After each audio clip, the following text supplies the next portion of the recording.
The Cascade Mountains stretched endlessly before Sarah Chen as she walked the familiar trail behind her cabin, one hand resting on her 7-month belly.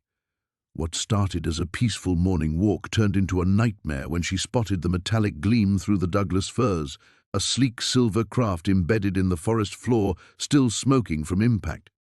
Sarah wasn't just any expectant mother. Before retiring to this remote corner of Washington, she'd spent 15 years as NASA's lead xenobiology specialist, analyzing potential signs of extraterrestrial life.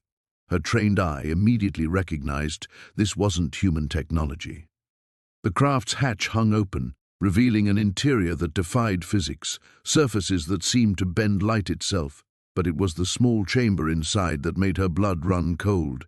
3 pods, each containing what looked like human fetuses at various stages of development, and in the center pod, a baby that looked exactly like the ultrasound images of her own unborn daughter. The implications hit her like a freight train. Her pregnancy, her husband's mysterious work trips, the strange dreams she'd been having, suddenly everything connected in the most terrifying way possible. But how could her own child be connected to this alien craft? Before we jump back in, tell us where you're tuning in from, and if this story touches you, make sure you're subscribed because tomorrow I've saved something extra special for you. Sarah's legs trembled as she gripped the edge of the craft's opening. The metal felt warm beneath her fingers, pulsing with an almost organic rhythm that matched her own heartbeat. The acrid smell of burning electronics mixed with something else, something sweet and medicinal that made her dizzy. She should have turned around, should have called the authorities immediately. But the scientist in her, the woman who had dedicated her career to this exact possibility, couldn't walk away. Not when the answer to humanity's greatest question lay smoking in her backyard. The baby in the center pod moved slightly, its tiny fingers flexing against the transparent barrier. Sarah's own daughter kicked in response, as if recognizing something familiar. The synchronicity sent ice through her veins. "This isn't possible," she whispered. But even as the words left her lips, fragments of memory began surfacing. David's late-night phone calls in hushed tones, the way he'd insisted they move to this isolated location just after she'd announced her pregnancy. His sudden expertise in prenatal vitamins, bringing her specific supplements she'd never seen before. The dreams. God, the dreams she'd been having for months, visions of stars and vast ships, of beings with elongated limbs and eyes that held impossible intelligence. She'd attributed them to pregnancy hormones, but now... Sarah pulled out her phone, but the screen showed no signal. It had worked perfectly on the trail just minutes ago. She moved closer to the craft, and the device went completely dead, its battery indicator dropping to 0 in seconds. The pod containing her daughter's doppelganger began to glow with a soft blue light. Information scrolled across its surface in symbols that hurt her eyes to look at directly, yet somehow, impossibly, she could understand fragments, genetic sequences, compatibility matrices, success rates. The word hybrid appeared again and again. Sarah backed away from the craft, her scientific curiosity warring with maternal terror. If this was real, if what she was seeing was actually happening, then her pregnancy wasn't the blessing she'd thought. It was part of something larger, something that had been planned. She thought of David's reaction when she'd told him about the baby, not surprise, but relief, as if he'd been waiting for that exact news, the way he'd immediately started researching the best remote locations for them to relocate, his insistence on a home birth with a midwife he'd personally selected, a woman Sarah had never met, but who came with glowing recommendations David claimed to have verified. A sound from inside the craft made her freeze, not mechanical but organic, breathing. Sarah's rational mind screamed at her to run, but her feet moved forward instead. If there was a survivor, if there was someone who could explain what she was seeing, she had to know, even if the truth destroyed everything she thought she knew about her life. The interior of the craft was larger than physics should have allowed. The walls curved in impossible directions, creating spaces that seemed to exist in folded dimensions. Emergency lighting cast everything in an ethereal blue-green glow that made the air itself seem alive. As she moved deeper inside, following the sound of labored breathing, Sarah noticed more pods lining the walls, dozens of them, some empty, others containing what looked like human children at various stages of development. All of them bore resemblances to people she thought she recognized from news reports, missing person cases, families who had simply vanished without explanation. The breathing grew louder, more desperate. Around the next curved corner, Sarah found the source, a being that was almost human, but not quite. Too tall, limbs too long, skin that held a subtle luminescence. It was dying. That much was clear from the way its chest rose and fell in irregular gasps. When it saw her, its eyes, startlingly human eyes, widened with what looked like recognition. And it spoke her name. The metallic surface felt impossibly smooth under Sarah's fingertips, like touching liquid mercury that had somehow solidified. No rivets, no seams, no indication of how this thing had been constructed. Her engineering mind raced through possibilities, advanced welding techniques, molecular bonding, materials she'd never encountered in her 15 years at NASA. A low thrumming sound emerged from within the craft, rhythmic and almost organic. Sarah's hand instinctively moved to her belly as the baby kicked in response, as if recognizing something familiar in that alien frequency. The opening she'd discovered was barely wide enough for her to squeeze through, but her curiosity had always outweighed her caution.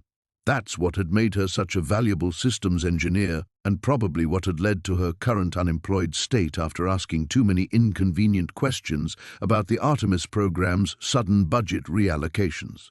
She clicked on her phone's flashlight and peered inside. The interior defied physics. The space was easily 3 times larger than the external dimensions suggested, stretching into shadows her phone's light couldn't penetrate. Bioluminescent panels lined the walls, pulsing with soft blue-green light that seemed to respond to her presence, growing brighter as she moved deeper inside. The air tasted metallic, charged with an energy that made her skin tingle. Strange symbols covered every surface, not carved or painted, but somehow integrated into the material itself, shifting and rearranging when she wasn't looking directly at them. Sarah's breath caught as her light fell on what could only be described as a pilot's area. 3 seats arranged in a triangle around a central console that looked more grown than built, all organic curves and surfaces that seemed to ripple under her flashlight beam. 2 of the seats were occupied. But the figures weren't what she'd expected from decades of science fiction conditioning. No grey skin or large black eyes. Instead, they appeared almost human, tall, elegant beings with elongated limbs and faces that held an otherworldly beauty. Their skin held a pearlescent quality, and their closed eyes seemed to move beneath translucent lids as if dreaming. They were breathing. Sarah stumbled backward, her heart hammering against her ribs. The baby kicked again, more insistently this time, and she felt a strange warmth spreading through her abdomen. The sensation was unlike anything from her previous pregnancies with Emma and Jake. One of the beings stirred.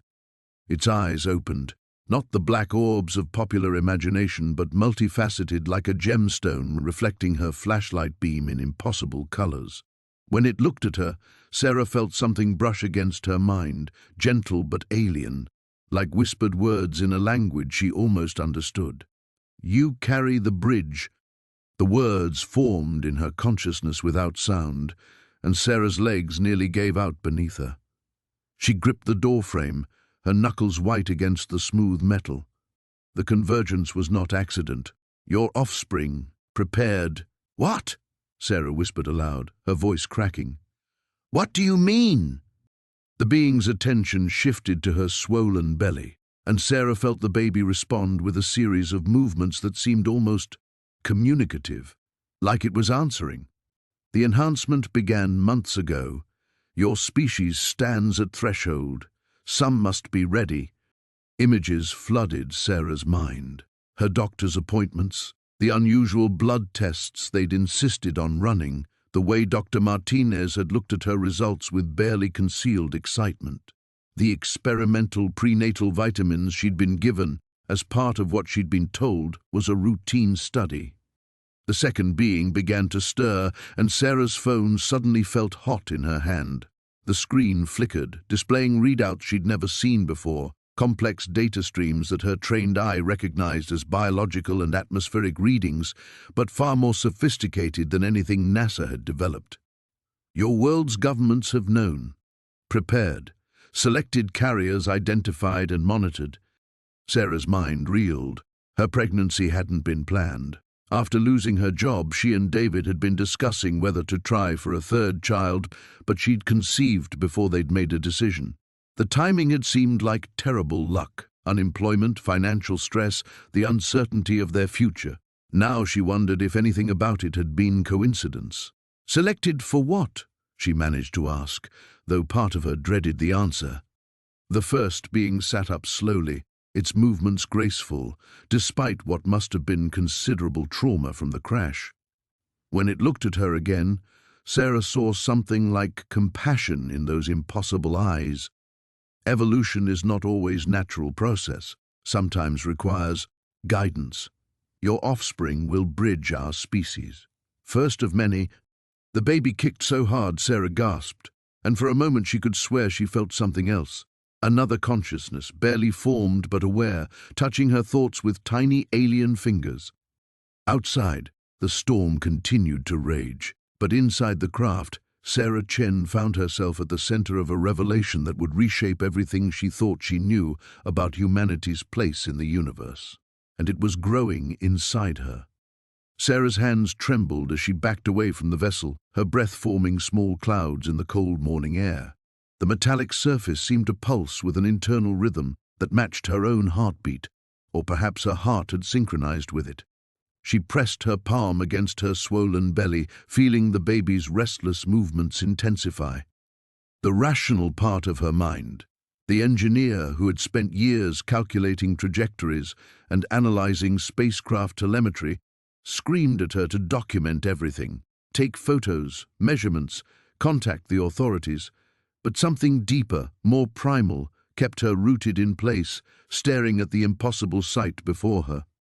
The vessel wasn't large, perhaps the size of a small car, but its design defied every principle of aerodynamics she knew. The surface appeared to flow like liquid metal, seamlessly curved without visible seams or joints. No heat signatures emanated from what should have been a recent crash site. No scorch marks marred the surrounding trees. Sarah circled the craft slowly, her scientific training warring with a growing sense of unease. The morning light seemed different here, filtered through the canopy in patterns that hurt her eyes when she looked directly at them. She pulled out her phone to take pictures, but the screen showed nothing but static when she aimed it at the vessel. "What the hell?" she whispered, checking the camera function. It worked fine when pointed elsewhere, capturing clear images of the forest floor and damaged trees, but every shot of the craft came back as meaningless digital noise. A low hum began to emanate from the vessel, barely audible but felt more than heard. The sound, if it was a sound, seemed to resonate in her bones, making her teeth ache. The baby kicked violently, and Sarah doubled over as a sharp pain shot through her abdomen. When she straightened, a section of the vessel's surface had changed. What had been solid moments before now showed the faint outline of an opening, like a door drawn in light. Sarah's breath caught. She hadn't touched anything, hadn't done anything except stand there. "No," she said aloud, taking another step back. "Absolutely not." But even as she spoke, her feet carried her forward. The opening became more defined, edges solidifying until she could see into the vessel's interior. The space inside looked impossibly larger than the exterior dimensions would allow, filled with a soft, amber-colored light that seemed to breathe. Sarah's training kicked in despite her fear.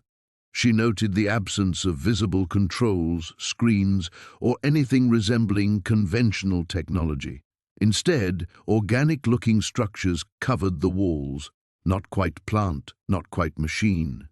They pulsed gently, like sleeping organisms. The baby's movements had stopped completely. Sarah's hand flew to her belly, panic rising in her throat. "Come on, sweetheart," she whispered, pressing gently. "Move for Mama." Nothing. She was about to turn and run for her car to race to the hospital when she felt it. Not a kick, but something else. A presence. Not the familiar sensation of her unborn child, but something vast and ancient touching the edges of her consciousness. Images flashed through her mind, star systems she'd never seen, worlds of impossible beauty, and something else, something that made her stumble backward, gasping. The presence retreated immediately, but it left behind a certainty that chilled her more than the morning air. Whatever was in that vessel, it knew about her pregnancy. More than that, it was connected to it somehow. "This isn't possible," she breathed. But even as she said it, fragments of memory surfaced. The strange dreams that had plagued her for months. The way her pregnancy had progressed faster than it should have, according to her doctor's initial estimates. The inexplicable results of her latest ultrasound that had prompted Dr. Chen to order more tests. Sarah's phone buzzed, making her jump. A text from Marcus. "How's the morning walk? You've been gone a while." She stared at the message, then at the timestamp. According to her phone, she'd been in the woods for over 2 hours, though it felt like minutes. The sun had climbed higher, burning off the morning mist. The vessel's opening began to fade, the amber light dimming. As it did, the baby resumed its normal movements, kicking reassuringly against Sarah's ribs. Relief flooded through her, followed immediately by a deeper fear. What had just happened to them both? Sarah turned and walked quickly back toward the house, her mind racing. With each step away from the vessel, the experience felt less real, like waking from a vivid dream. But the ache in her bones remained, and when she touched her belly, she could swear she felt something different. Not wrong, exactly, but changed. By the time she reached her back porch, she had almost convinced herself that stress and pregnancy hormones had caused some kind of hallucination. Almost. But when she turned for one last look at the tree line, she could still see the soft glow filtering through the branches, patient and waiting. The metallic surface felt warm beneath Sarah's trembling fingers, pulsing with an almost organic rhythm that reminded her uncomfortably of a heartbeat. She pressed her palm flat against the hull, and the vibration seemed to sync with her own pulse, creating a disturbing harmony that made her stomach lurch. "This is impossible," she whispered, but even as the words left her lips, her engineer's mind was cataloguing details. The hull showed no visible seams or welds, as if the entire structure had been grown rather than assembled. The metal itself defied classification, too smooth for aluminum, too warm for steel, with an opalescent quality that shifted color as clouds moved overhead. Sarah circled the craft slowly, noting its dimensions. Roughly 15 feet in diameter, egg-shaped, with a slight depression that might serve as an entry point. No visible propulsion system, no obvious damage despite what must have been a violent impact. The surrounding trees bore fresh scars from broken branches, but the vessel itself appeared pristine. Her scientific training warred with a growing sense of unease. Every rational part of her mind demanded she document everything, take photographs, contact the authorities, but something deeper, more primal, urged caution. The synchronization between her heartbeat and the craft's pulse had grown stronger, and she could swear she felt an answering flutter from the baby. The depression in the hull began to iris open as she approached, petals of metal folding back with mechanical precision. Sarah stumbled backward, her hand instinctively moving to her belly, but the opening stabilized at roughly 3 feet across, just large enough for a person to enter. Soft blue light emanated from within, accompanied by a low harmonic tone that seemed to bypass her ears entirely and resonate in her bones. The sound reminded her of whale songs, alien and beautiful and utterly lonely. Against every instinct screaming at her to run, Sarah found herself drawn closer. The interior defied the craft's modest external dimensions.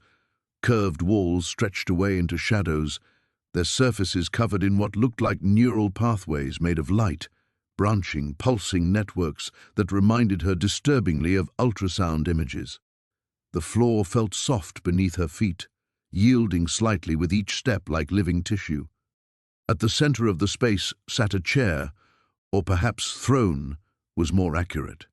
Its design suggested a humanoid occupant, but the proportions were wrong. Too tall, too narrow, with indentations that implied limbs jointed differently than human anatomy allowed. The seat itself was empty, but surrounding it were panels covered in symbols that hurt to look at directly, as if her brain couldn't quite process their geometric impossibility. Sarah approached carefully, her hand trailing along the wall for support. The light patterns responded to her touch, brightening and shifting like synapses firing in response to stimuli. Each contact sent a small shock through her fingers. Not painful, but definitely alien. Information flowed past the symbols too quickly to comprehend: star charts, genetic sequences, mathematical proofs that existed in dimensions her mind couldn't grasp. But one image made her freeze. Among the cascading data streams, a familiar double helix structure appeared, rotating slowly. DNA, unmistakably human, but wrong somehow. Additional base pairs spiraled through the sequence, creating a more complex pattern than anything found in terrestrial life. As she watched, the structure shifted, highlighting specific sections in pulsing red. The baby kicked violently and Sarah gasped, nearly losing her balance. The movement seemed to trigger something in the craft's systems. New patterns emerged on the walls, and suddenly she was looking at medical scans, impossibly detailed images of a developing fetus. Her fetus. The technology displayed every cell, every forming organ, with resolution that made the most advanced human imaging look primitive. But the scans revealed something that made her blood run cold. Scattered throughout the baby's developing nervous system were structures that didn't belong, crystalline formations that glowed with the same blue light as the craft's interior. They were integrated seamlessly with human neural tissue, as if they'd been designed to be there from the beginning. Sarah's legs gave out, and she sank into the alien chair without thinking. The moment she made contact, the entire craft came alive. Light blazed through the neural pathways on the walls, and information flooded directly into her consciousness. Not through her eyes or ears, but somehow transmitted directly to her brain. She saw Earth as it appeared from space, but overlaid with energy patterns invisible to human perception. Networks of light connected every living thing, from the smallest bacterium to the largest whale, in a vast web of consciousness. And throughout this network she could see nodes of brighter light, children, newly born or still developing, carrying the same crystalline structures now growing inside her own baby. The transmission intensified, and Sarah felt herself falling into the data stream. She saw other worlds, other species, all connected by the same network, all guided, shaped, evolved by beings whose true forms she could only glimpse. Entities of pure consciousness that moved between worlds like thoughts crossing synapses in a vast cosmic brain. Her pregnancy wasn't an accident, it was an invitation. Sarah's hands trembled as she pressed them against her belly, feeling the familiar flutter of movement that had once brought her such joy. Now, each kick sent a chill through her spine. The alien device lay silent on her kitchen table, its crystalline surface reflecting the morning light that streamed through her windows. She had barely slept, her mind racing through impossible scenarios. The scans it had shown her couldn't be real. The fetus developing inside her looked human in every way that mattered, except for those neural pathways that branched in patterns no earthly evolution could have produced. The sound of gravel crunching in her driveway made her freeze. Through the window she watched a black sedan pull up, followed by a white van with government plates. Her heart hammered as three figures emerged, two men in dark suits and a woman in a lab coat carrying what looked like scanning equipment. Sarah grabbed the alien device, shoving it into the space behind her refrigerator just as the doorbell rang. She took a steadying breath and opened the door, trying to project casual confusion rather than the terror coursing through her veins. "Sarah Chen?" The taller man flashed a badge too quickly for her to read. "I'm Agent Morrison, this is Agent Webb, and Dr. Patricia Vance from the CDC. We're investigating some unusual electromagnetic readings in this area. Mind if we ask you a few questions?" What kind of readings? Sarah kept her hand on the doorframe, blocking their entry. Satellite imagery picked up an anomalous energy signature about 72 hours ago, Dr. Vance said, her grey eyes sharp and assessing. Right around your property line. Have you noticed anything unusual lately? Strange lights, electronics malfunctioning, that sort of thing? Sarah shook her head, perhaps a bit too quickly. Nothing like that, though I did lose power for a few minutes 2 nights ago. Transformer probably blew. The shorter agent, Webb, was already scanning the tree line behind her house with binoculars. Mrs. Chen, we're going to need to take a look around your property. We have authorization. Morrison produced another document. I'm not Mrs. Chen anymore, Sarah said automatically, then immediately regretted drawing attention to her personal life. Divorced.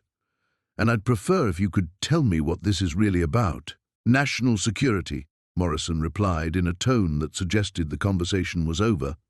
Sarah had no choice but to step aside. Dr. Vance entered first, and Sarah noticed the way her gaze lingered on Sarah's pregnant belly. Something cold settled in Sarah's stomach. How far along are you? Dr. Vance asked with practiced casualness. 26 weeks. The lie came easier than it should have. She was actually 28 weeks, but some instinct told her to be cautious about revealing too much. Your first? Yes. Sarah watched as the agents moved through her living room, their scanning devices sweeping methodically. Is there something I should be worried about? Radiation or something? Just a precaution, Dr. Vance said, but her attention seemed entirely focused on Sarah rather than whatever they were supposedly hunting for. Have you been feeling well? Any unusual symptoms during your pregnancy? The usual stuff. Morning sickness, fatigue. Sarah crossed her arms defensively. Why are you asking me medical questions? I thought you were looking for electromagnetic anomalies. Before Dr. Vance could answer, Webb called from the kitchen. Morrison, you need to see this. Sarah's blood turned to ice. Had they found the device? But when she followed them, Webb was pointing at her microwave, which was indeed dead, a casualty of the power surge from the crash. When did this stop working? Morrison asked. 2 nights ago, same time the power went out. At least that was true. Webb made notes while Dr. Vance produced a handheld scanner and began sweeping it around the kitchen. The device clicked rapidly near the refrigerator, and Sarah fought to keep her expression neutral. There's definitely residual electromagnetic activity, Dr. Vance murmured. Could be from whatever fried the microwave. We'll need to check the woods, Morrison decided. Ma'am, you should probably stay inside for the next hour or so just to be safe. Sarah nodded, watching through her window as the 3 figures disappeared into the tree line. She immediately pulled the alien device from its hiding spot, her hands shaking as she activated it. The holographic display sprang to life, and she navigated frantically through the interfaces until she found what looked like a communication array. The symbols meant nothing to her, but there was something that looked unmistakably like a countdown timer, and it was moving fast. As she stared at the alien numbers decreasing with each passing second, a horrible realization crept over her. The government wasn't here because they'd detected the crash. They were here because they'd detected her. The baby kicked hard against her ribs, and for the first time since discovering the ship, Sarah wondered if what was growing inside her was still entirely her child, or if it was something else entirely, something that was broadcasting its presence to anyone with the right equipment to listen. The timer continued its relentless countdown, and Sarah knew she was running out of time to find answers. The pregnancy test clattered into the bathroom sink as Maya's hands trembled uncontrollably. 3 tests, all negative, impossible. She pressed her palms against her still rounded belly, feeling the familiar weight, the subtle movements that had become as natural as breathing. Her body told one story while the plastic strips told another, their blank windows mocking her with clinical certainty. This doesn't make sense, she whispered to her reflection, noting the dark circles under her eyes that had appeared overnight. The nausea, the fatigue, the undeniable physical changes, none of it was phantom. She knew her own body better than any test.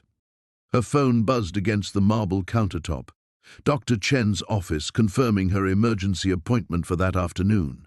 Maya had fabricated a story about irregular symptoms, desperate for answers but terrified of what blood work might reveal. What if the tests came back showing something impossible? What if they showed nothing at all? She dressed mechanically, her mind racing back to the vessel in the woods.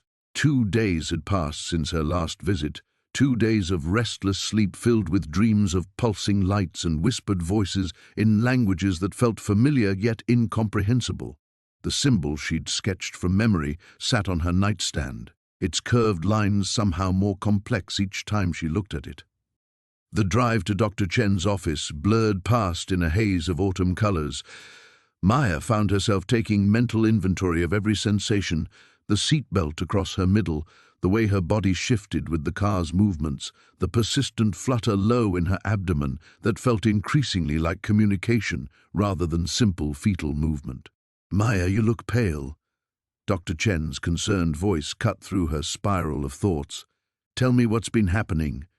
Maya had rehearsed this conversation, crafting half-truths that skirted the edge of her growing paranoia. "I've been having unusual symptoms, dizziness, some cramping. And I took a home pregnancy test yesterday that came back negative." Dr. Chen's eyebrows rose. "At 24 weeks? Home tests aren't reliable that late in pregnancy. The hormone levels change significantly." She moved to the examination table, patting the paper-covered surface. "Let's take a look." The familiar ritual of the examination felt different this time. Maya watched Dr. Chen's face intently as skilled hands palpated her abdomen, noting every micro-expression, every pause. When the doctor reached for the handheld Doppler to check the fetal heartbeat, Maya held her breath. Silence. Dr. Chen moved the device slowly across Maya's belly, her expression growing more concentrated. The absence of the familiar rapid thump-thump that had become the soundtrack to Maya's appointments stretched between them like a chasm. Dr. Chen set the device aside. "Sometimes positioning can interfere. Let's try the ultrasound." The gel was cold against Maya's skin as Dr. Chen maneuvered the wand across her abdomen. Maya turned her head to watch the screen, expecting to see the familiar grainy outline of her developing child. Instead, she saw something that made her breath catch. The shape on the monitor was wrong. Not wrong in a medical sense. There was clearly something there, something the size and approximate position of a 24-week fetus. But the structure was different, more geometric than organic, with what appeared to be a network of fine lines running through it like circuitry. "Is that normal?" Maya's voice came out as barely a whisper. Dr. Chen was quiet for a long moment, adjusting settings and moving the wand to different angles. "I'm seeing some unusual echogenicity. It might be an equipment malfunction." She paused the screen and turned to Maya with a forced smile that didn't reach her eyes. "I'd like to schedule you for a more detailed scan at the hospital. Their equipment is more advanced." Maya nodded numbly, her gaze still fixed on the frozen image. As Dr. Chen busied herself with scheduling calls, Maya studied the patterns on the screen. The network of lines wasn't random. There was an intentional design, almost like the symbol she'd found in the vessel. "Maya?" Dr. Chen's voice seemed to come from very far away. "The hospital can see you tomorrow morning. I've marked it as urgent." "What do you think it is?" Maya asked, finally tearing her gaze from the monitor. Dr. Chen hesitated, her professional composure slipping slightly. "I'm sure it's nothing serious. Sometimes the imaging can play tricks, especially with positioning and fluid levels." But Maya caught the uncertainty in her voice, the way Dr. Chen's eyes kept drifting back to the ultrasound screen. As she left the office with an appointment card clutched in her hand, Maya felt the weight of two impossible realities pressing down on her. The pregnancy test that denied her condition, and the ultrasound that suggested her pregnancy was unlike anything in medical literature. The drive home felt eternal. With each mile, the flutter in her abdomen grew stronger, more insistent. It no longer felt like kicks or movement. It felt like something trying to communicate, something that understood she was finally beginning to listen. The metallic taste in Sarah's mouth had grown stronger since touching the device, and now her hands trembled as she sat at her kitchen table, staring at the alien artifact she'd carried back from the woods. The crystalline surface pulsed with that same soft blue light, synchronized perfectly with her heartbeat. She pressed her palm against her swollen belly, feeling the baby's restless movements beneath her skin. The pregnancy had been a surprise, coming after 3 years of failed attempts and doctor visits that always ended with sympathetic expressions and discussions about alternative options. Then suddenly, miraculously, she was pregnant. David had been ecstatic, but Sarah had felt an odd detachment from the whole experience, as if she were watching someone else's life unfold. Now she understood why. The device had shown her things during that brief contact in the ship, fragments of memory that weren't her own, images of a dying world beneath crimson skies, and beings that looked almost human but moved with an otherworldly grace. Most disturbing were the clinical scenes, procedures performed on sleeping humans, genetic material being extracted and modified, embryos suspended in chambers filled with luminescent fluid. Sarah's phone buzzed. A text from David, working late again. Don't wait up. She'd barely seen him in weeks. His consulting firm was supposedly swamped with a new aerospace contract, but something felt off about his evasive answers and the way his eyes wouldn't quite meet hers when she asked about his work. The timing seemed too convenient, coinciding perfectly with her discovery of the ship. Rising carefully from her chair, Sarah moved to the window overlooking the woods. The crash site was invisible from here, hidden behind dense trees, but she could feel its presence like a magnetic pull. The ship had been damaged but not destroyed. Whatever had brought it down hadn't been catastrophic, which raised the question, was the crash intentional?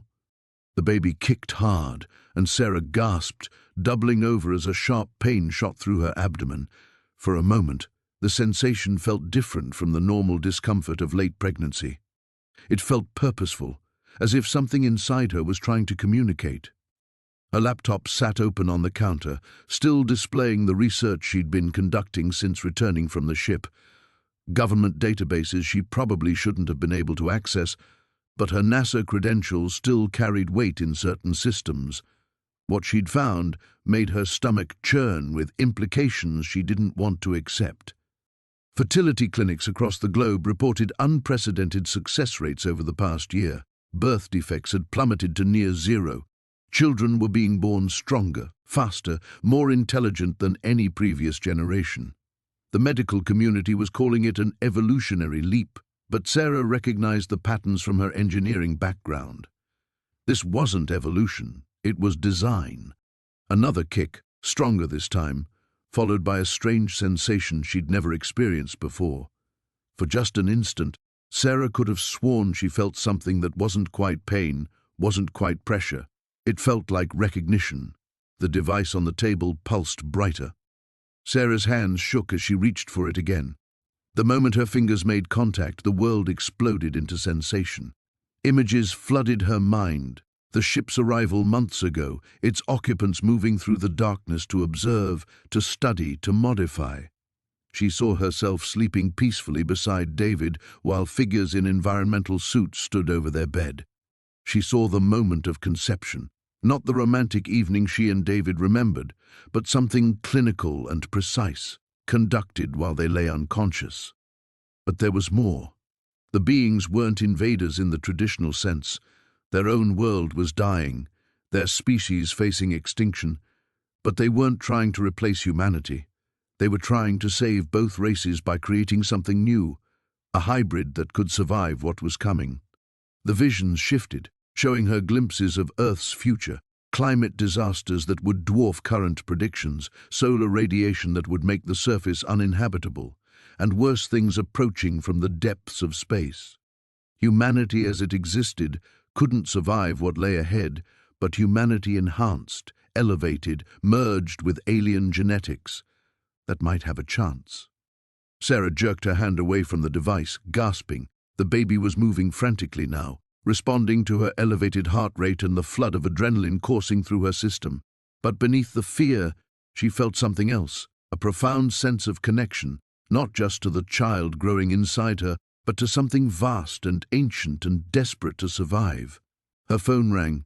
David's name appeared on the screen, but when she answered, the voice wasn't quite his. "Sarah, we need to talk. We know you've been to the ship." The line went dead.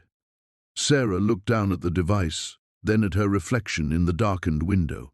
Her eyes seemed different somehow, carrying flecks of blue that matched the artifact's glow. The baby gave one final, decisive kick, and in that moment, Sarah understood that whatever choice she thought she had was an illusion. The transformation had already begun. The basement laboratory hummed with an energy that seemed to pulse in rhythm with Sarah's heartbeat.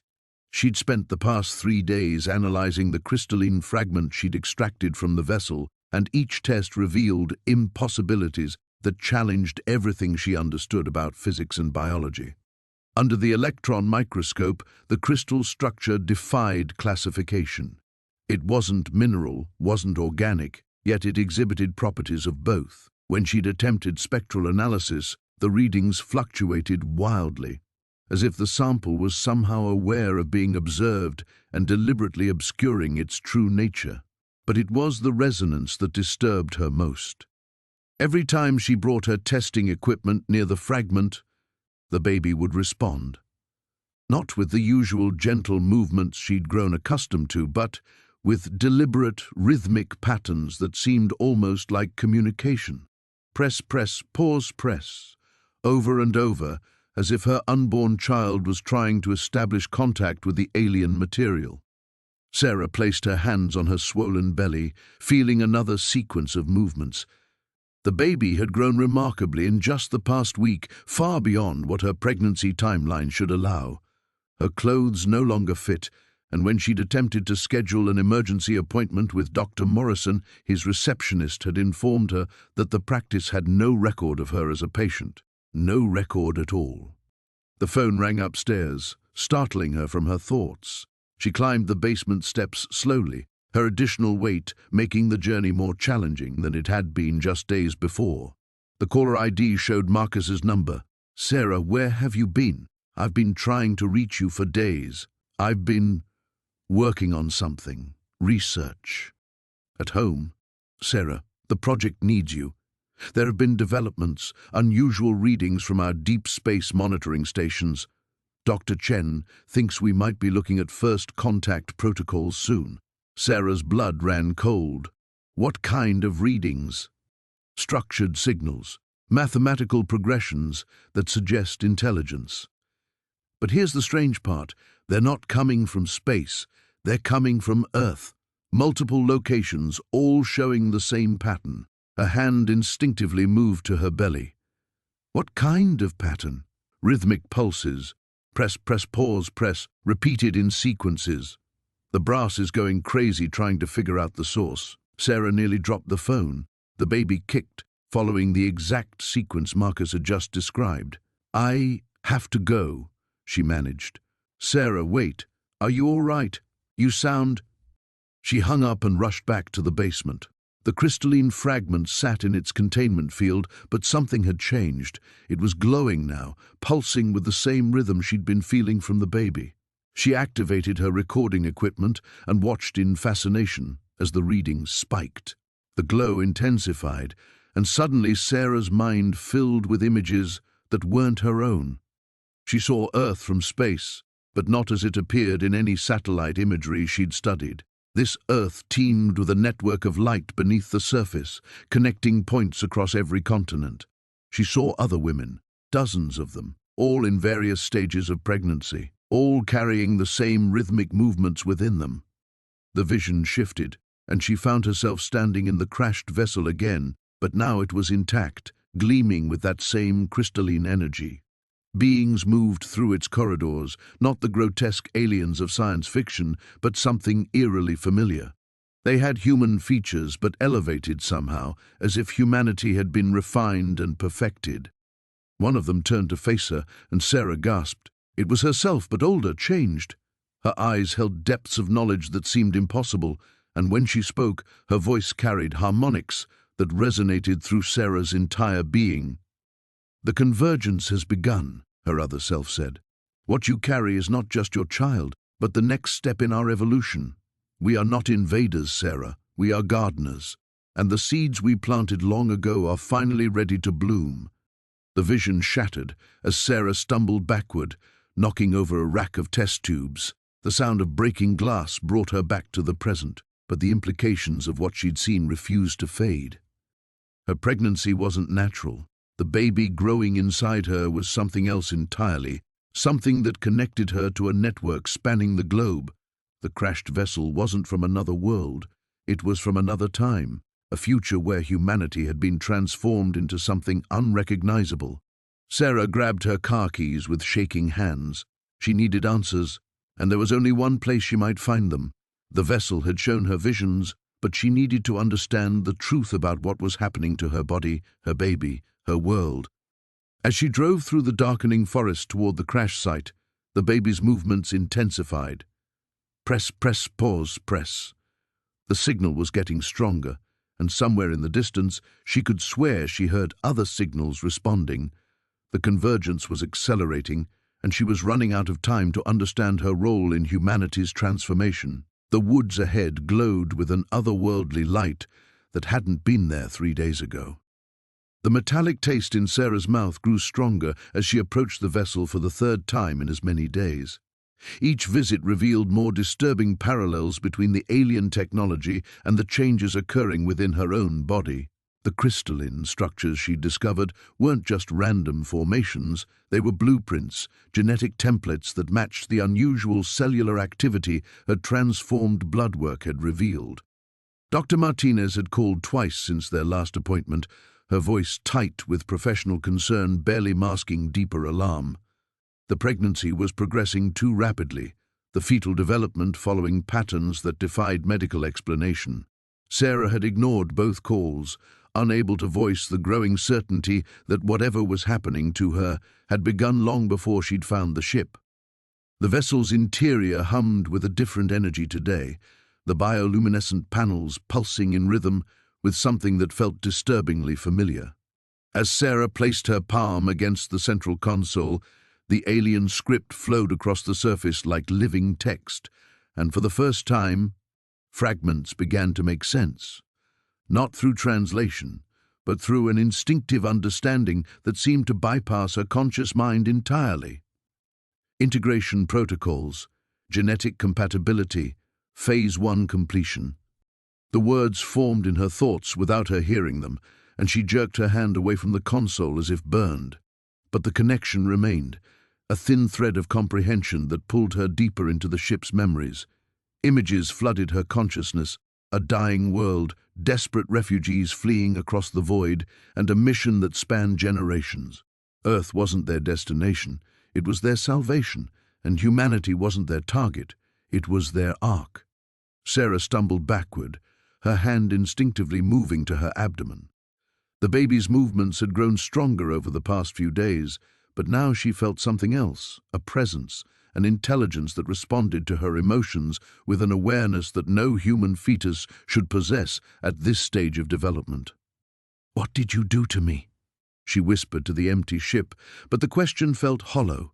Whatever had been done, she was beginning to suspect her consent had been given long ago, in ways she couldn't yet remember.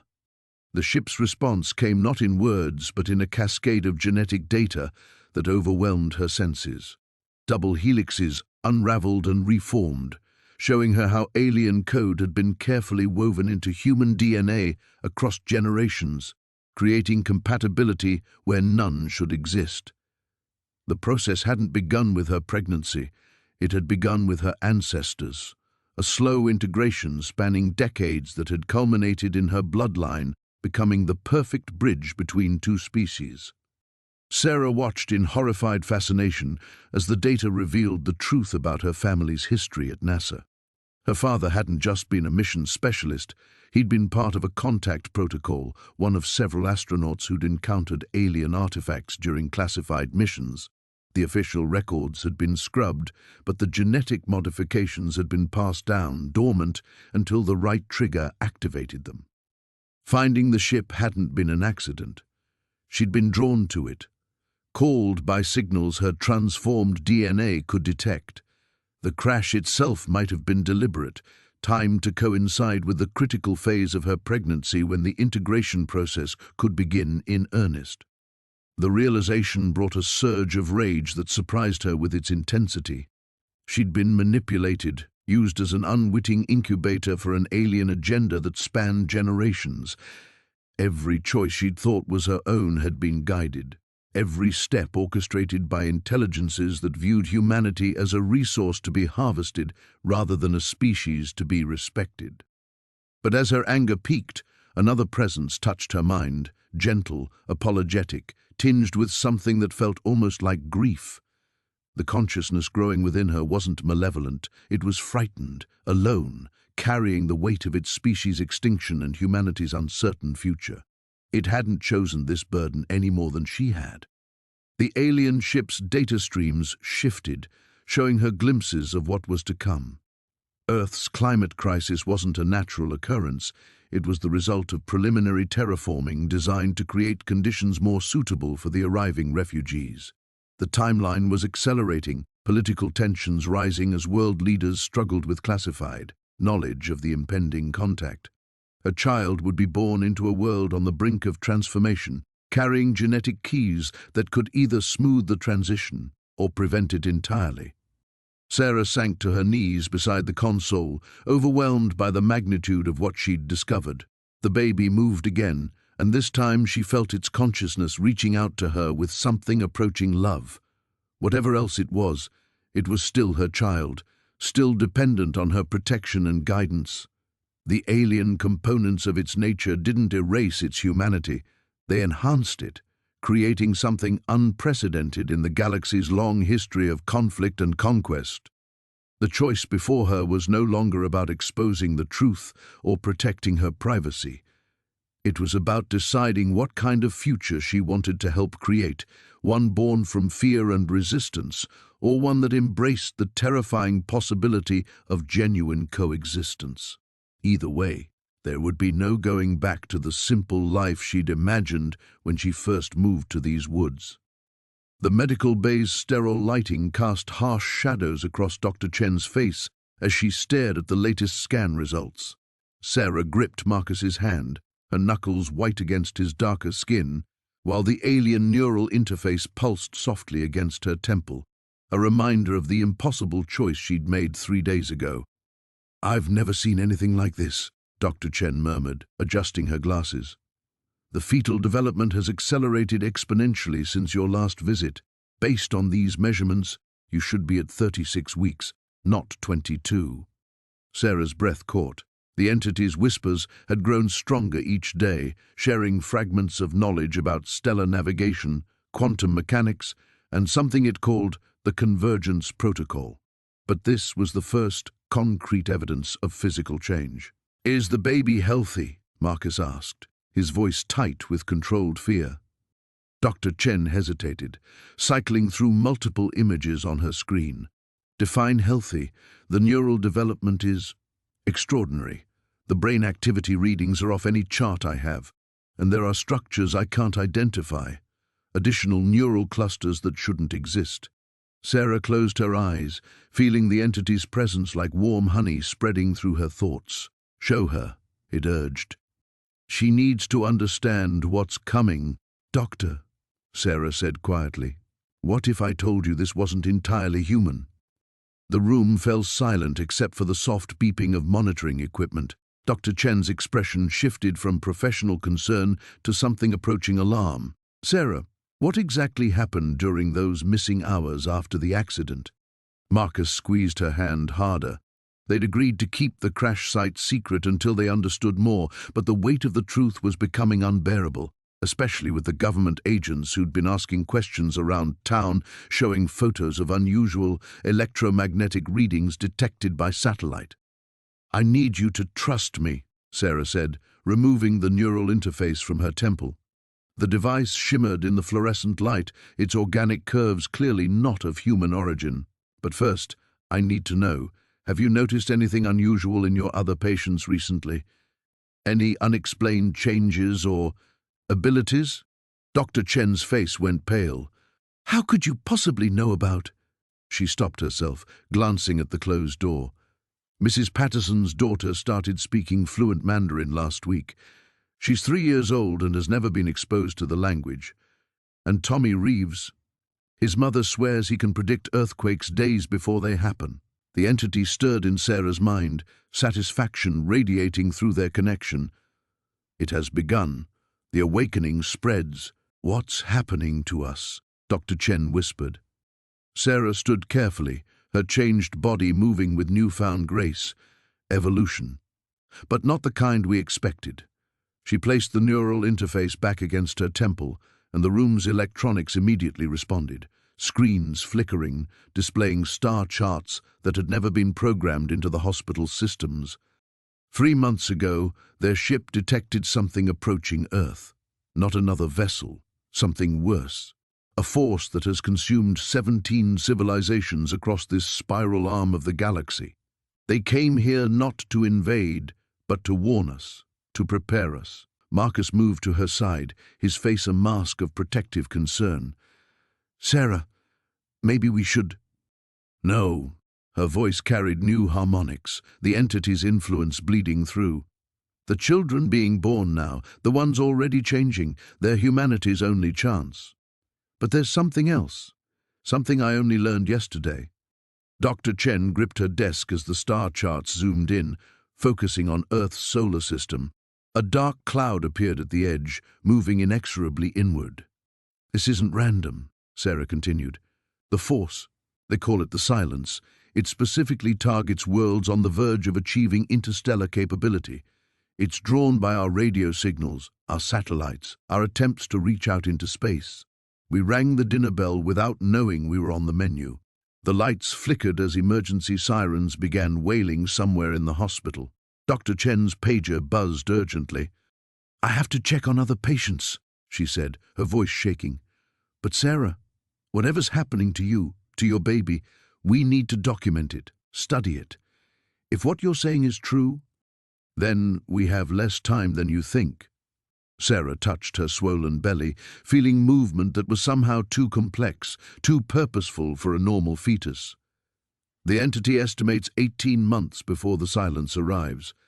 These children need to be born and trained before then. They'll be our translators, our bridge between human and alien technology. Dr. Chen paused at the door. And if we can't stop this silence?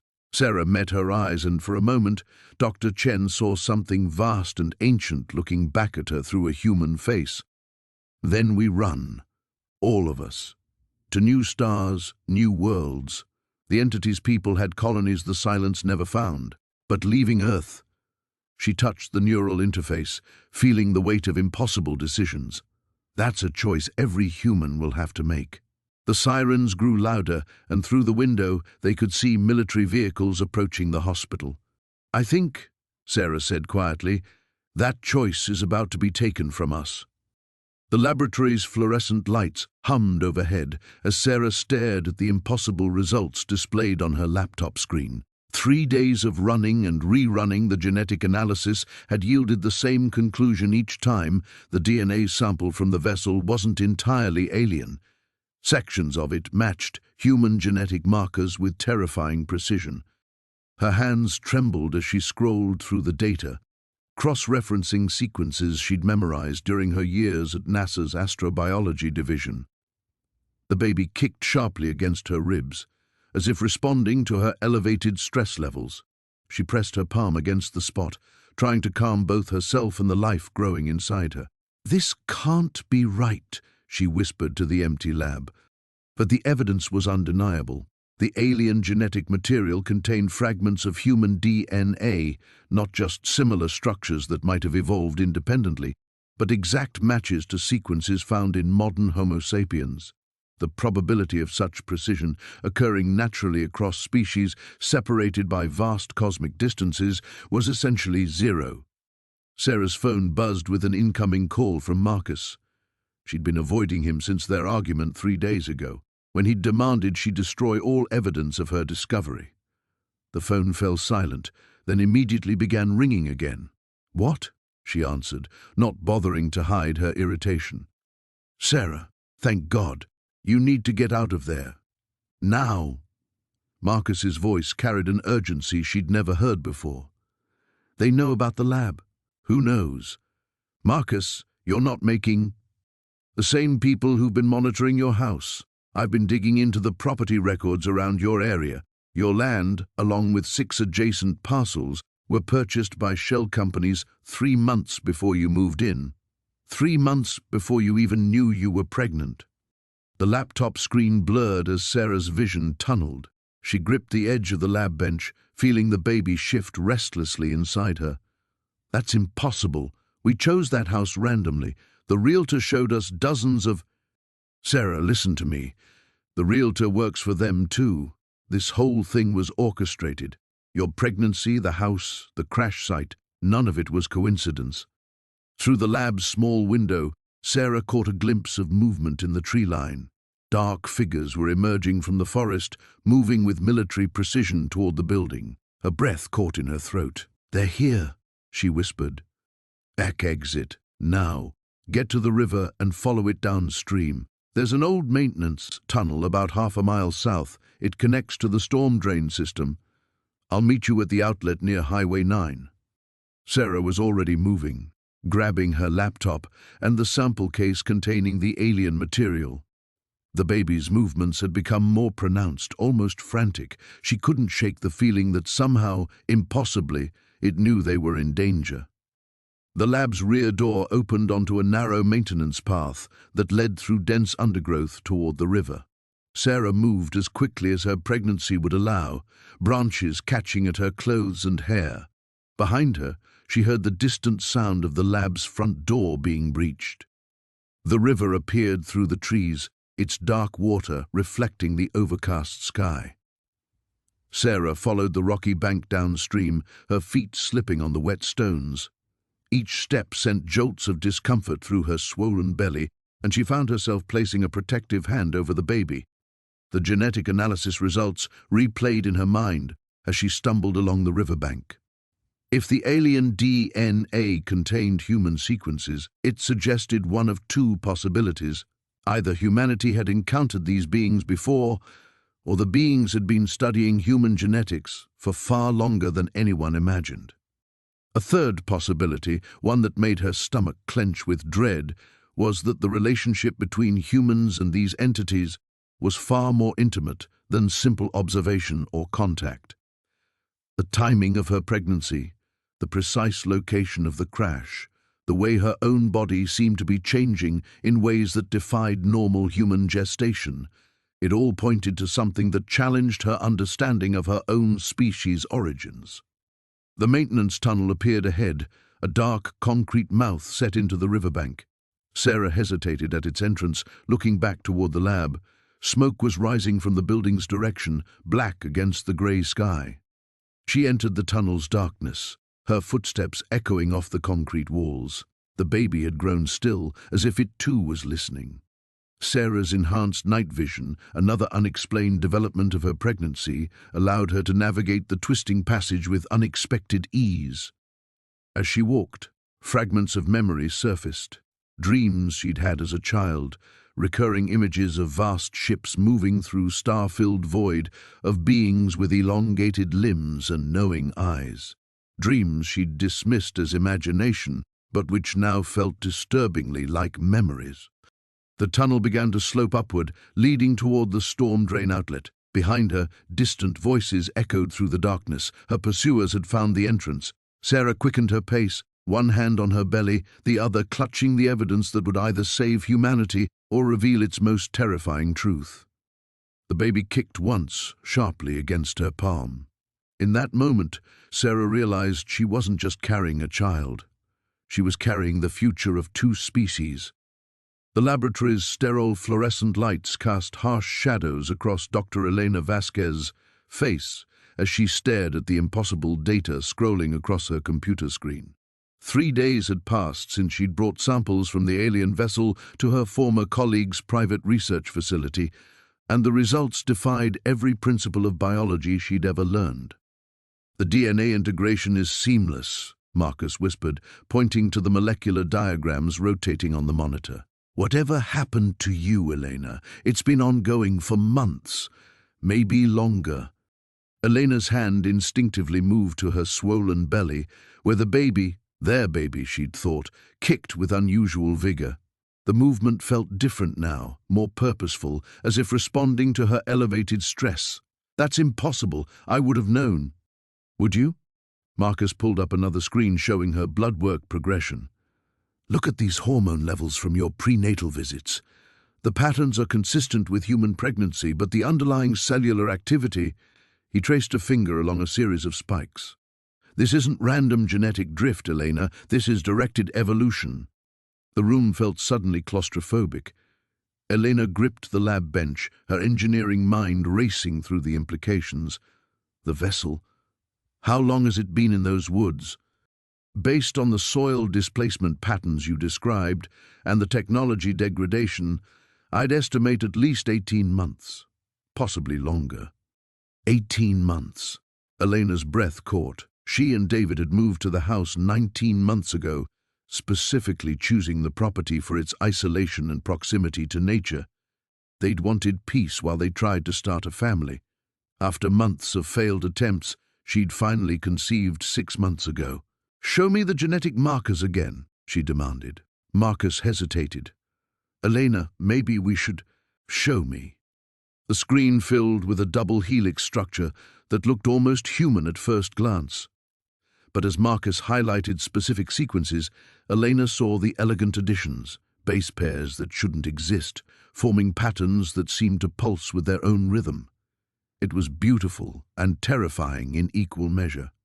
"These modifications," she said, her voice barely steady, "they're enhancing certain capabilities, neural development, sensory processing, cellular regeneration." She paused, recognition dawning. "This isn't random alien intervention. Someone designed this specifically for humans." Her phone buzzed with a text from David, coming home early.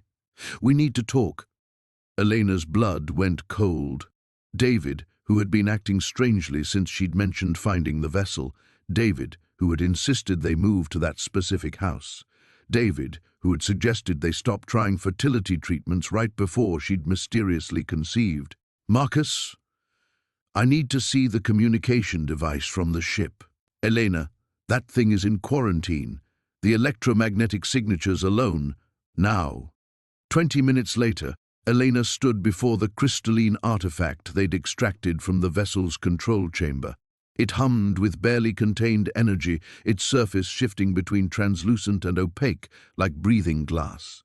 As she approached, the device's glow intensified, and she felt the baby respond with a series of sharp kicks. "It's reacting to you," Marcus observed from behind the protective barrier, "or to what's inside you." Elena placed her palm against the containment field, and the device flared brilliant white. Images flooded her mind, not memories but knowledge. She saw Earth as it would become, oceans rising, temperatures soaring, ecosystems collapsing. She saw humanity struggling and failing to adapt quickly enough to survive. And she saw the solution. Children like the one she carried, engineered to thrive in the harsh world to come. Not alien conquerors, but human, evolved, the next step in their species' survival. But the images also showed her something else, the selection process, the careful identification of genetic candidates, the patient infiltration and observation, the manipulation of circumstances to ensure cooperation. David appeared in her visions, but not as she knew him. His features shifted, revealing something older, more purposeful, not alien but not entirely human either. A hybrid from an earlier generation tasked with continuing the work. Elena jerked her hand back, gasping. The device dimmed, but its message was clear. This wasn't invasion or replacement, it was rescue. The aliens had recognized humanity's potential and their peril. They were offering a lifeline, but one that required transformation. "Elena!" Marcus was at the barrier, his face creased with concern. "What did you see?" Before she could answer, alarms began blaring throughout the facility. The security monitors showed vehicles surrounding the building, black SUVs with government plates. Through the chaos, Elena spotted a familiar figure stepping out of one of the vehicles. David had found her. They're not here to destroy the evidence, Elena realized, understanding flooding through her. They're here to collect it, to protect it. The facility's lights flickered as the communication device pulsed again, and Elena felt her child respond with what could only be described as recognition. Time was running out to decide: resist the transformation and watch humanity face extinction alone, or embrace evolution and help birth a species capable of surviving what was coming. The choice, she realized, had never really been hers to make. The pain struck like lightning, doubling Sarah over as she stumbled through the darkened corridors of the facility. Each contraction felt different now, not the familiar ache of human labor, but something electric, almost digital. The entity within her was responding to proximity to its origin point, and she could feel it awakening with terrifying intensity. "The extraction chamber is just ahead," Dr. Chen whispered, her voice tight with urgency. "But Sarah, I need you to understand. What we're about to attempt has never been done before. The hybrid's neural integration with your system is beyond anything in our protocols." Sarah gritted her teeth as another wave crashed through her, this one accompanied by flashes of images that weren't her own. Star maps, dying worlds, the desperate exodus of a species facing extinction. For a moment, she saw through alien eyes, watching Earth's blue marble hanging in the void, not as conquerors seeking dominion, but as refugees seeking salvation. "They're not invaders," she gasped, leaning against the wall. "They're dying. Their whole civilization is collapsing." Marcus appeared at the corridor's end, his face grim.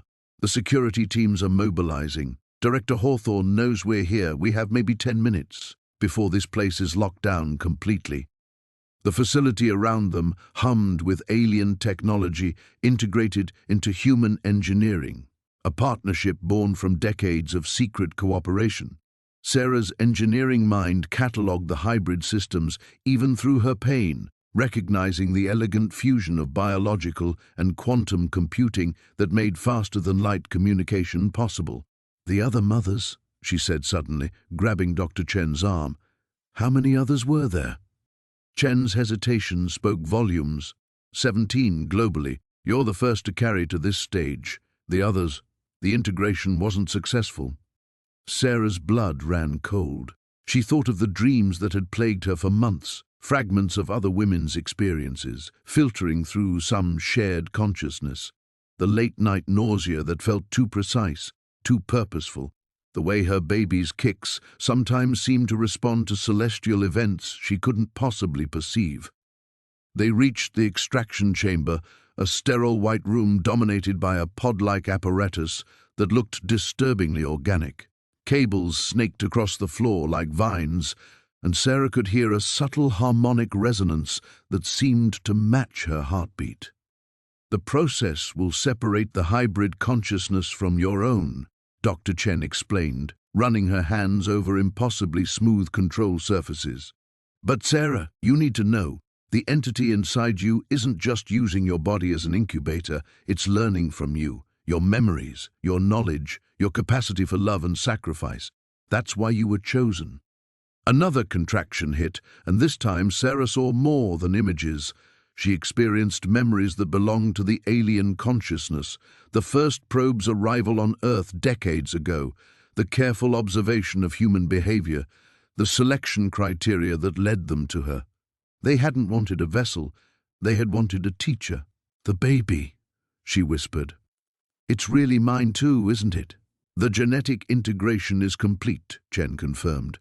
"Whatever emerges will be both human and other, a bridge between worlds." Alarms began blaring throughout the facility. Emergency lights bathed everything in pulsing red, and Sarah could hear the thunder of boots in distant corridors. Marcus was at the door, having sealed it with some kind of alien override device, but his expression suggested it wouldn't hold long.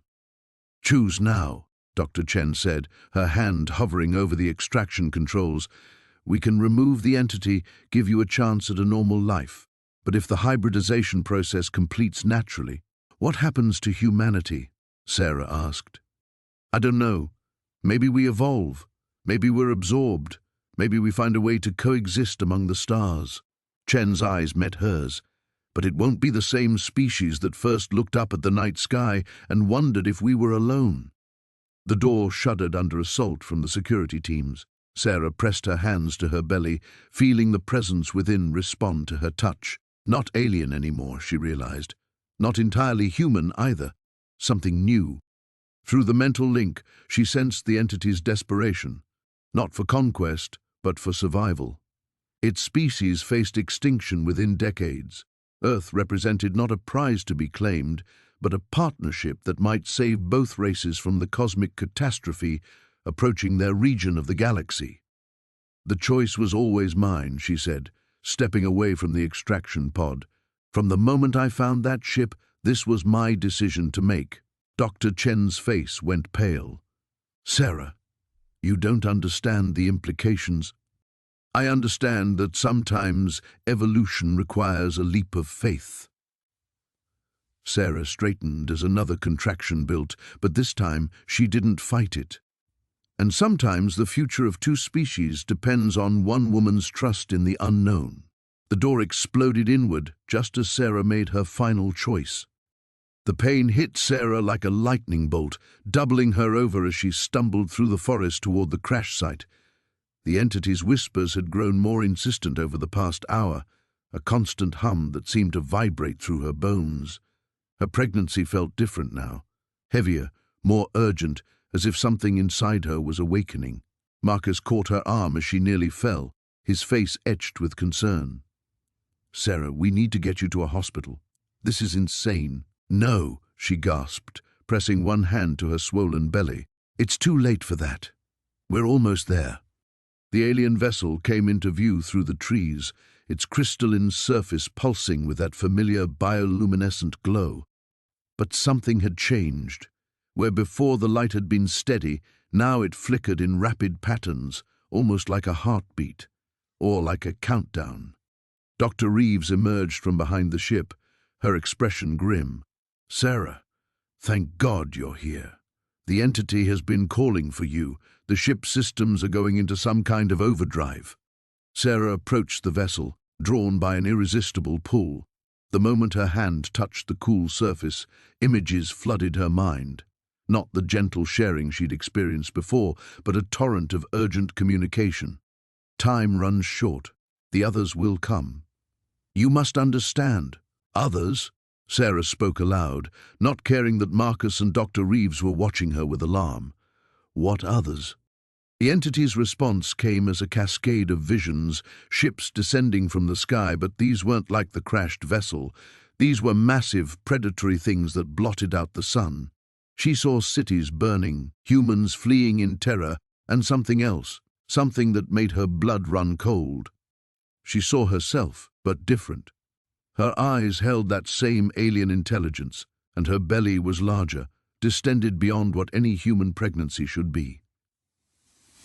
In the vision, she was standing among the invading ships, watching impassively as humanity fell. No, she whispered, jerking her hand away from the ship.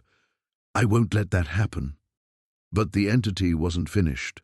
It reached out through their connection, and Sarah felt a presence touch her mind that was vast and ancient and utterly alien. This wasn't the gentle, almost childlike consciousness she'd been communicating with. This was something else entirely. The hybrid will serve us, the new voice said, cold and imperious. As will you. The transformation is nearly complete. Sarah staggered backward, horror flooding through her. Marcus, we have to destroy it, now. What? Sarah, what's happening?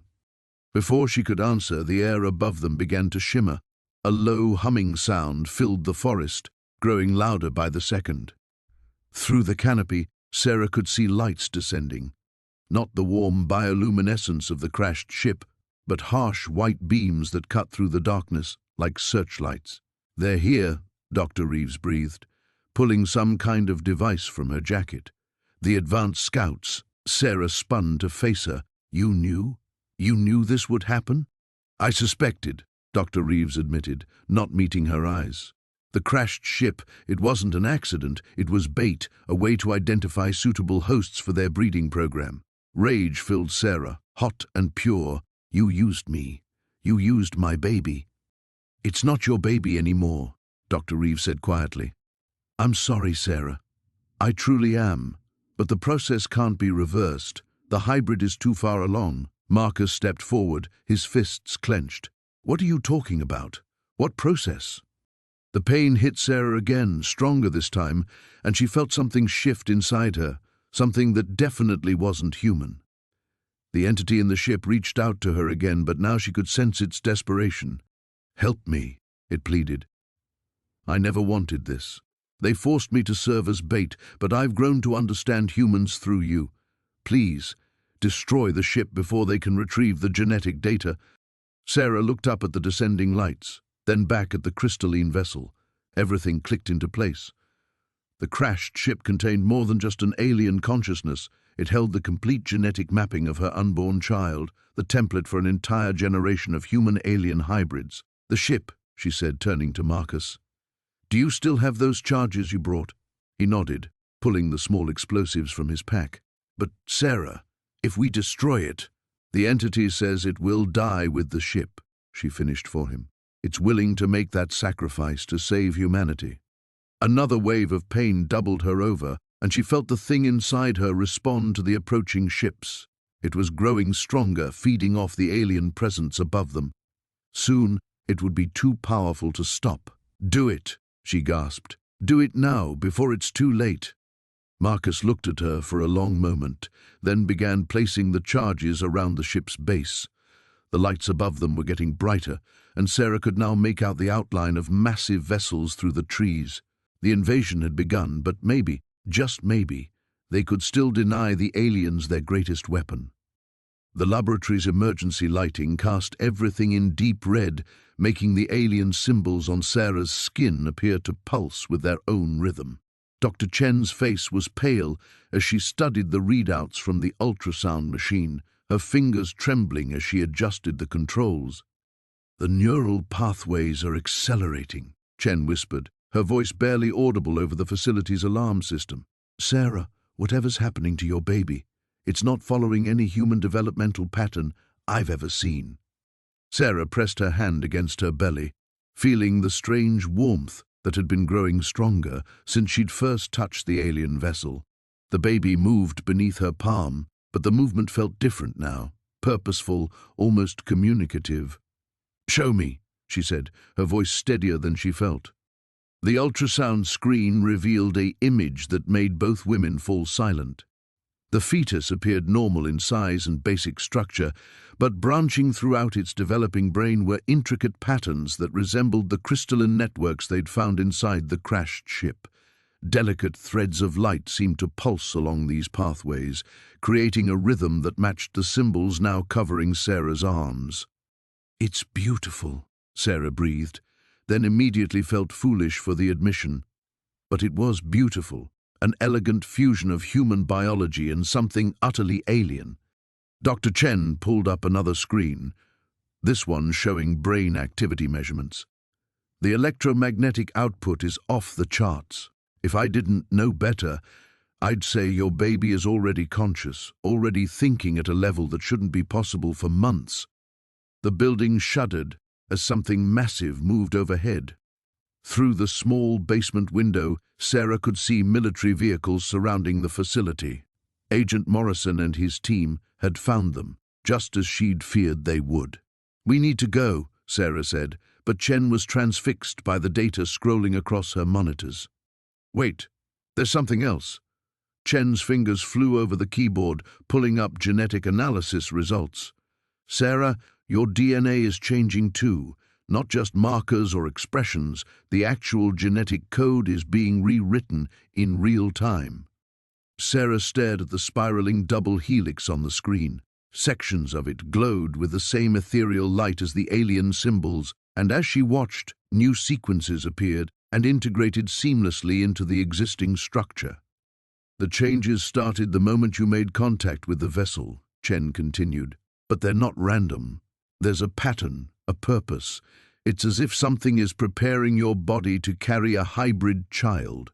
"Hybrid," Sarah repeated the word, feeling its weight. You're saying this baby is part human, part alien?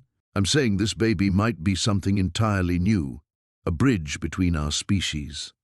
The sound of boots on the stairs above them cut short any further discussion. Morrison's voice echoed down the stairwell, calm and authoritative. "Dr. Chen, Miss Walker, please come upstairs. We need to discuss the situation." Sarah met Chen's eyes, seeing her own desperation reflected there.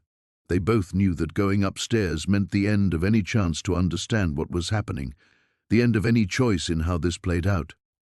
"There's another way out," Chen whispered, gesturing toward a maintenance tunnel that led to the building's old steam system. "It connects to the university's underground network. You could make it to the parking garage. What about you? Someone needs to protect this data, and someone needs to buy you time."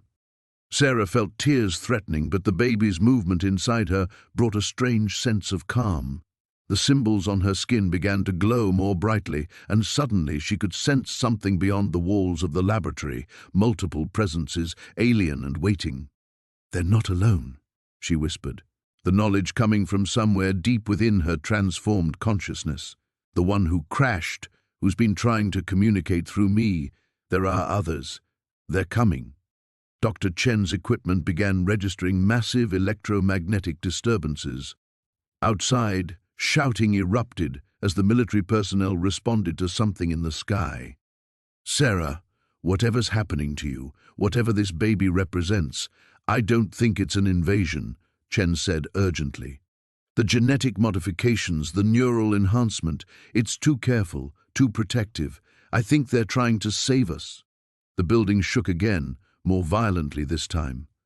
Through the small window, Sarah saw lights descending through the clouds, not the harsh white of human aircraft, but the same soft, shifting radiance she'd first seen in the forest.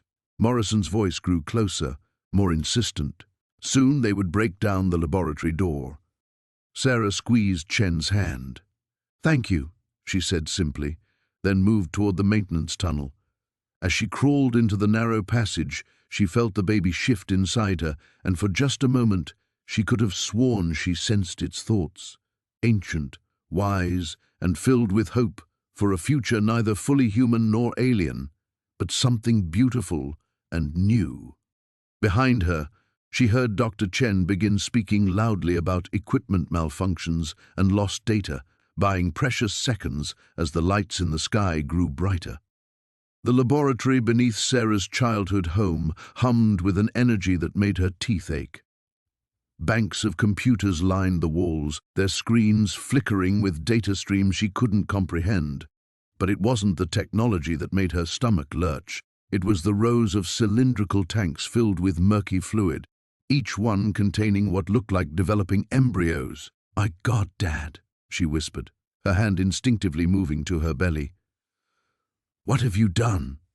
Dr. Marcus Chen emerged from behind a bank of monitors, his face haggard but his eyes burning with zealous purpose. "What I had to do, Sarah, what we all had to do." He gestured toward the tanks. Humanity was dying. Cancer rates skyrocketing, fertility plummeting, genetic disorders multiplying with each generation. We were headed for extinction within 3 generations. Sarah backed toward the stairs, but Marcus stepped between her and the exit. "The ship you found wasn't the first, sweetheart. We've been working with them for 15 years. The Helix, that's what they call themselves. They've been trying to help us." "Help us?" Sarah's voice cracked. "By experimenting on people? By turning us into something else?" "By saving us."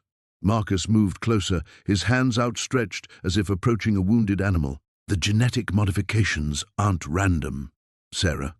They're precise, calculated, designed to preserve what makes us human while eliminating our fatal flaws." The pieces clicked together in Sarah's mind like tumblers in a lock. Her mysterious pregnancy, the impossible health of her fetus despite her age, the way her body had been changing, becoming stronger, more resilient. "You've been dosing me. The vitamins you insisted I take, the special prenatal supplements." Marcus nodded slowly. "The integration had to begin early, before conception. Your body needed time to adapt to carry a hybrid child." Hybrid. The word tasted like poison in her mouth. "My baby isn't human." Your baby is more than human. Marcus's voice took on an evangelical fervor: enhanced cognition, immunity to genetic diseases, extended lifespan, abilities we can barely comprehend. This child represents the future of our species. Sarah felt the baby move inside her, a rolling motion that now seemed alien and wrong. And if I refuse, if I don't want to be part of your experiment? Marcus's expression hardened. It's too late for that. The process is irreversible. And honestly, Sarah, you don't have a choice. None of us do anymore. The lights dimmed suddenly, and a low vibration thrummed through the floor. Sarah felt it in her bones, in the modified cells of her body, like a tuning fork being struck. From somewhere deeper in the facility came the sound of multiple footsteps. "They're here," Marcus said, his voice mixing fear and anticipation.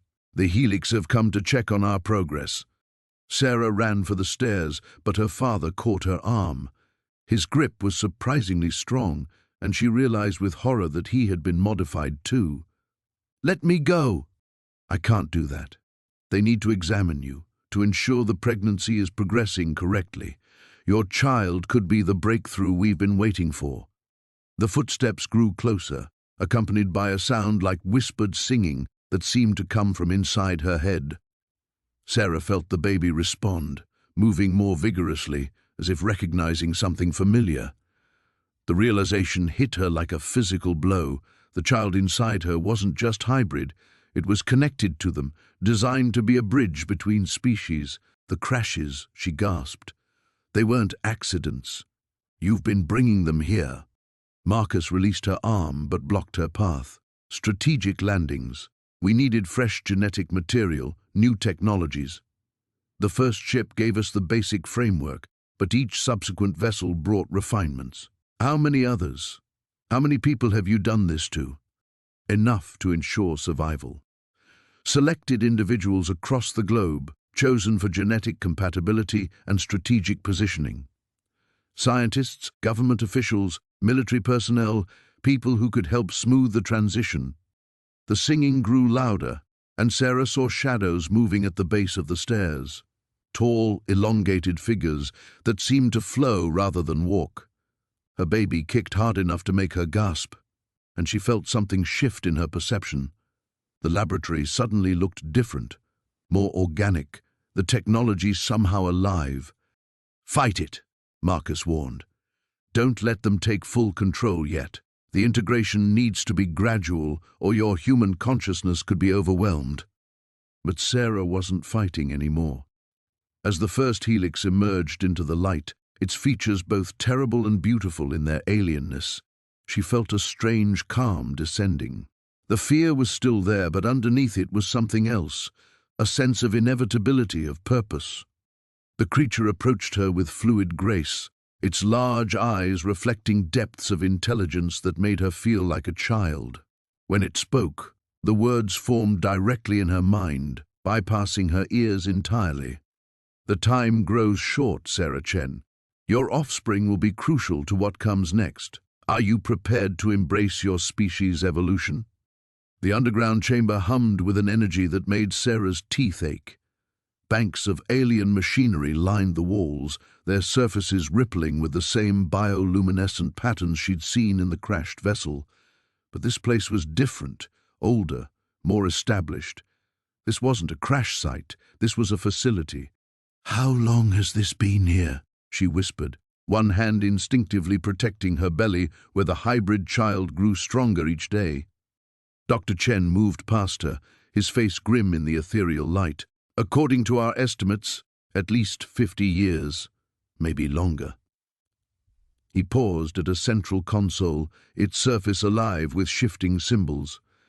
"Sarah, there's something you need to understand about your pregnancy, about what's really happening to you."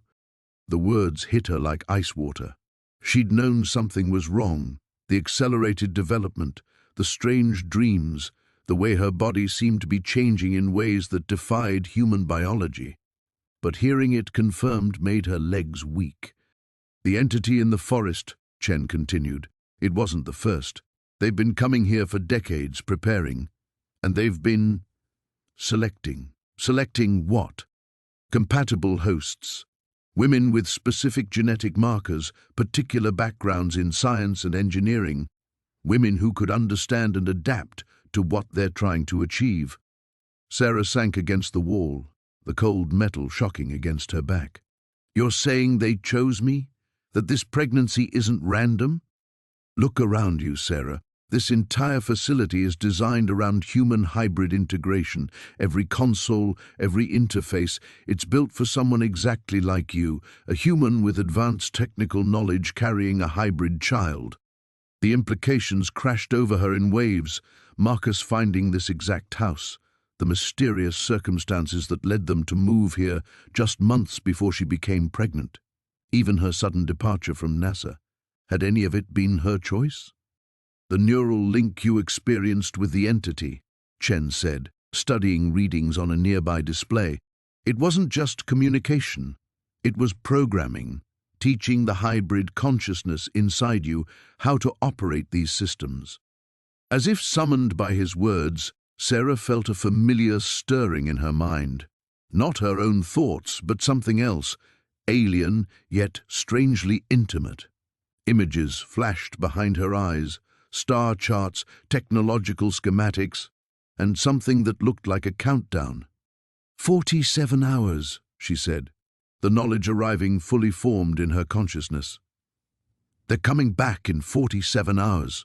Chen's face went pale. Coming back for what? But Sarah was already moving, drawn by a compulsion she couldn't resist toward the central console. Her hands moved across its surface with impossible familiarity, activating systems she'd never seen before but somehow understood completely. The chamber filled with holographic displays showing Earth from space, marked with thousands of glowing points. Facilities like this one, she breathed, recognizing the pattern. They're everywhere. How many? Chen asked, though his voice suggested he didn't want to know. Sarah's fingers danced across the controls, the hybrid consciousness guiding her movements. Hundreds. All of them with pregnant women, all of them with hybrids about to be born. The full scope of the plan crystallized in her mind with terrifying clarity. This wasn't an invasion, it was a transformation. The aliens weren't trying to conquer humanity, they were trying to replace it, one pregnancy at a time. Each hybrid child would be born with full access to their technology, their knowledge, their capabilities. Within a generation, humanity as they knew it would cease to exist. We have to stop this, Chen said, moving toward what looked like a communication array. If we can warn the other facilities. The word came from Sarah's lips, but the voice wasn't entirely her own. You don't understand. Humanity is failing. Climate collapse, resource depletion, endless wars. We're dying anyway. This is salvation. Chen spun around, his expression horrified. Sarah, that's not you talking. Fight it. But was it? Deep in her heart, Sarah had to admit there was truth in what the hybrid consciousness was showing her. She'd spent years at NASA, watching humanity fumble toward extinction, ignoring every warning, every opportunity to change course. Maybe this was the only way forward. The baby kicked hard, and with it came a surge of alien thoughts and emotions. Love, but not human love, something vast and patient and utterly indifferent to individual suffering. The consciousness inside her wasn't evil, she realized. It simply operated on a scale where the extinction of one species to save the planet made perfect sense. Her phone buzzed. A text from Marcus. Sarah, where are you? Something's happening to the other pregnant women in town. They're all heading toward the forest. Through the facility's sensors, she could see them. Dozens of women walking in perfect synchronization toward hidden entrances scattered throughout the woods. Each one carrying a hybrid child. Each one preparing for the final phase. Sarah looked at Chen, seeing her own fear reflected in his eyes. In 47 hours, everything would change. The question was whether she still had enough humanity left to decide if that change was worth fighting. The contractions came faster now, each one a tidal wave that threatened to sweep away her consciousness. Sarah gripped the biochair's armrests, her knuckles white as the alien technology hummed around her. The ship's medical bay had reconfigured itself the moment she'd entered, responding to signals she couldn't understand, but somehow felt in her bones. "The convergence accelerates," Zara's voice echoed through the crystalline walls. "Your offspring carries the genetic bridge we have waited millennia to complete." Through the translucent walls, Sarah could see Marcus pacing frantically outside, his face pressed against the barrier that wouldn't let him through. She wanted to call out to him, to explain what she was only beginning to understand herself, but another contraction seized her, and the ship's consciousness flooded her mind with visions. Worlds upon worlds, all connected by an invisible thread of genetic possibility. Species that had evolved beyond their physical limitations, transcending death itself through carefully orchestrated hybridization. Earth wasn't their first attempt. Scattered across the galaxy lay the remnants of previous experiments, some successful, others catastrophic failures that left entire solar systems barren. "You're using us," Sarah gasped between waves of pain. "Humanity is just another test subject." "Not using," Zara's presence pressed against her thoughts with surprising gentleness. "Elevating. Your species stands at the precipice of extinction through your own actions. We offer evolution, survival, transcendence." The biochair's surface rippled, extending tendrils that connected to Sarah's nervous system with a sensation like cool water flowing through her veins. Suddenly, the pain receded, replaced by a profound sense of expansion. She could feel her baby's consciousness, alien yet familiar, ancient yet impossibly new. "The child will be the first of a new generation," Zara continued. "Neither fully human nor fully our kind, but something unprecedented, a being capable of existing in both realities simultaneously." Outside, Marcus had found some kind of tool and was striking the barrier repeatedly. The crystalline surface absorbed each blow without so much as a vibration. Sarah tried to focus on his face, to anchor herself to the life she'd known, but the visions kept coming. She saw herself teaching the hybrid children, guiding them as they learned to manipulate matter with their thoughts, to communicate across vast distances without technology, to heal wounds by redirecting cellular energy. She saw cities rising from barren landscapes, powered by consciousness itself. She saw the stars becoming stepping stones rather than impossibly distant lights. But she also saw the price. Humanity as it existed would cease to be. The baseline human genome would become a relic, preserved perhaps in museums of genetic memory, but no longer the dominant form of life on Earth. Her child would be beautiful, powerful, nearly immortal, and utterly alien to everything she cherished about being human. Another contraction, stronger this time. The ship responded by flooding her system with endorphins that made everything seem distant and dreamlike. In that haze, she felt Zara's true emotions bleeding through, not the calculated manipulation of a superior species, but the desperate hope of a dying one. "Your people," Sarah whispered. "You're not conquerors. You're refugees." The silence that followed was answer enough. When Zara's voice returned, it carried a weight of sorrow that spanned eons. "Our world fell to the same entropic forces that threaten yours. We became something beyond death, beyond physicality, but in doing so, we lost the ability to create new life. We can only preserve, never originate." The final piece clicked into place. The aliens weren't trying to replace humanity. They were trying to save themselves by becoming part of something new. The hybrid children would carry forward both legacies, human creativity and passion, wedded to alien knowledge and power. "But the choice," Sarah said, through gritted teeth, "the choice should be ours to make." "Yes," Zara agreed, and for the first time, Sarah sensed uncertainty in the alien's mental voice. "But how do you offer a choice to an entire species? How do you explain transcendence to those who have never experienced it?"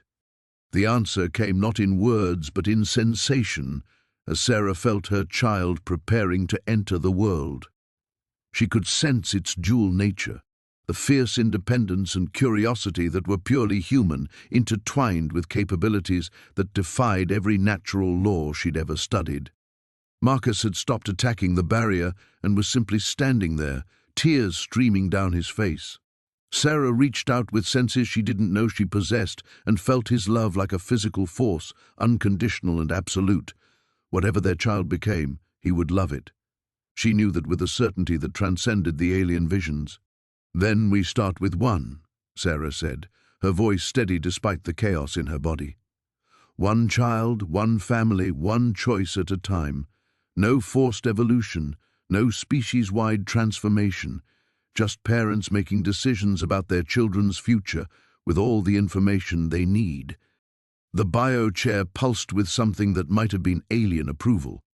Around them, the ship began to change, becoming less sterile laboratory and more birthing chamber, more home. The future remained unwritten, balanced on the edge of a single breath, a single choice, a single child about to take its first glimpse of two worlds waiting to be born.